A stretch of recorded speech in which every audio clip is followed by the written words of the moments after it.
পাকিস্তানিরা খুব বলছে এই লাগবে ওই লাগবে, তাদের কিচ্ছু লাগবে না, তাদের খালি জনি সিংসের ট্রিটমেন্ট লাগবে। তারা আগে বলছিল 2021 का मैच लगेगा, এখন বলছে 2018 का मैच लगेगा।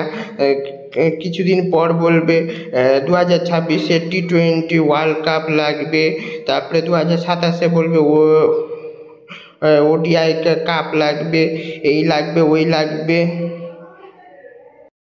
আসলে এদের কিছু লাগবে না, এদের খালি 1 কেজি করে আটা লাগবে।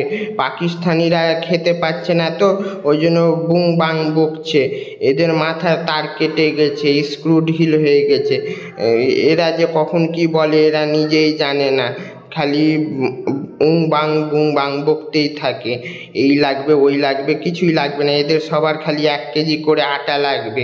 খেতে পাচ্ছে না, মাথার তার ছিঁড়ে গেছে, তাই আউল বাউল বকছে, এটাই সত্যি কথা।